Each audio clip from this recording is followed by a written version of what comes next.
ഈ റമളാൻ എന്ന് പറഞ്ഞാൽ വിഭവങ്ങളുടെ കാലഘട്ടമല്ല. പ്രത്യേക ഫീച്ചറും ബുക്കുകളൊക്കെ ഇപ്പൊ ഇറങ്ങിയോന്ന് എനിക്കറിയില്ല.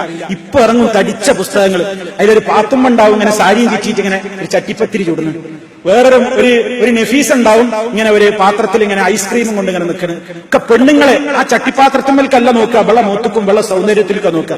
കളർഫുൾ സാരിയും ഡ്രസ്സും ചുരിദാറും ഒക്കെ ധരിച്ച് അനിസ്ലാമികമായ ശൈത്താന്റെ വേഷവും ധരിച്ചിട്ട് ഒരു പെണ്ണിങ്ങനെ അപ്പം ചൂടുന്ന ചിത്രം ഉണ്ടാവും, നല്ല കളർഫുൾ ഫോട്ടോ. എന്നിട്ട് അതിലേക്ക് വേണ്ട ചേരുവകൾ: മൈദ പാകത്തിന്, ഉപ്പ് പാകത്തിന്, മുട്ട ഇത്ര എണ്ണം, മുട്ടയുടെ വെള്ള.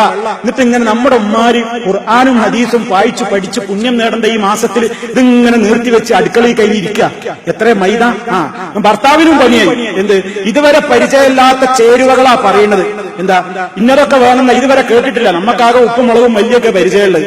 ഈ പറയുന്ന പുതിയ വിഭവങ്ങൾ ഉണ്ടാക്കണമെങ്കിൽ മറ്റേ ചൈനീസ് മറ്റത്, പിന്നെ ജാപ്പനീസ് മറ്റത് എന്നൊക്കെ പറഞ്ഞ് സൂപ്പർ മാർക്കറ്റിൽ ഇങ്ങനെ തെരഞ്ഞെടുക്കുക. ബുക്ക് നോക്കിയിട്ട് ഇങ്ങനെ ജാപ്പനീസ് സാധനം, ചൈനീസ് മറ്റേതേതാ, മറ്റേ പുല്ലെവിടെ, ഇതെവിടെ, ഇത് മറ്റേതേതാ, ഇങ്ങനെ കിട്ടുന്നില്ല. അപ്പൊ ഷോപ്പിൽ സെയിൽസ്മാനോട് ചോദിച്ച്, എത്ര മണിക്കൂറാ സഹോദരാ നീ തൊലച്ചത്? റമളാൻ ഇതിനുള്ള മാസം, റമളാൻ ഇങ്ങനെ വിഭവങ്ങൾ ഉണ്ടാക്കാനുള്ള മാസം. പലരും പുസ്തകവും ഫീച്ചറും ഒക്കെ ഇറക്കുന്നത് കണ്ടാത്തോളൂ റമളാൻ എന്ന് പറഞ്ഞ അങ്ങനെ തിന്ന് മുടിക്കാനുള്ള മാസമാണ്. അല്ല, കുറച്ച് കഴിക്ക്, വളരെ ആവശ്യത്തിന് കഴിക്ക്, കൂടുതൽ ഇബാദത്ത് ചെയ്യേ. നമ്മുടെ ഉമ്മമാരോടൊക്കെ പറയാ, അവർക്ക് നിങ്ങൾ സ്വൈരം കൊടുക്കണം. ആണുങ്ങളോട് പറയാണ്, വീട്ടിൽ നിങ്ങൾ ചെന്നിട്ട് എവിടെയാ കഴിച്ചത്, എവിടെയാ പൊരിച്ചത്, എനക്കെന്താ വേറെ പണി എന്നൊന്നുമല്ല ചോദിക്കേണ്ടത്. സഹായിച്ചു കൊടുക്കുക. ആവശ്യത്തിന് ഒന്നോ രണ്ടോ ഒക്കെ ഉണ്ടാക്കുക. അത് തന്നെ എണ്ണയും ചണ്ടൊന്നും നെയ്യൊന്നും വേണ്ട. വളരെ ആവശ്യത്തിനുള്ള കാര്യങ്ങൾ ചെയ്ത നല്ല ഉന്മേഷത്തോടെ ഇബാദത്ത് ചെയ്യാം. അവരും അതിൽ പങ്കാവട്ടെ. ഒരു മനുഷ്യന്മാരാണ് അവരിങ്ങനെ നമുക്ക് വേണ്ടി അടുക്കളയിൽ പേറേണ്ട യന്ത്രങ്ങളല്ല. അവർക്കുമുണ്ട് ഖബർ ജീവിതം, അവർക്കുമുണ്ട് പരലോക ജീവിതം, അവർക്കുമുണ്ട് ദീന്. നമുക്കും ഇങ്ങനെ ദുനിയാവ് വെച്ച് വിളമ്പിത്തരാനുള്ളവരല്ല പെണ്ണുങ്ങള്.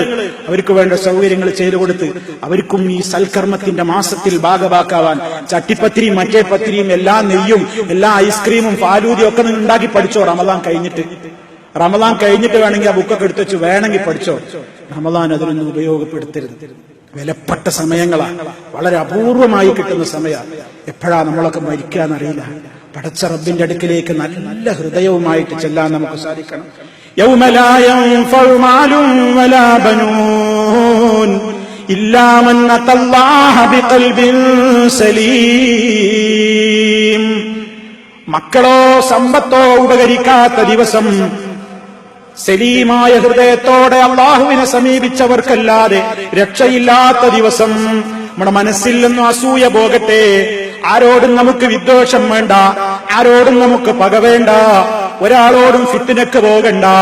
ഫിത്തിന പരത്തുന്ന ഇമെയിലുകൾ പ്രചരിപ്പിക്കണ്ട, കള്ളത്തരങ്ങൾ പ്രചരിപ്പിക്കണ്ട, സഹോദരങ്ങളെ തമ്മിലടിപ്പിക്കുന്ന, അതേ ആളുകൾക്കിടയിൽ അകൽച്ചയുണ്ടാക്കുന്ന, സ്പർദ്ധയുണ്ടാക്കുന്ന ഒരു ന്യൂസുകളും നമ്മൾ ഫോർവേഡ് ചെയ്യണ്ട.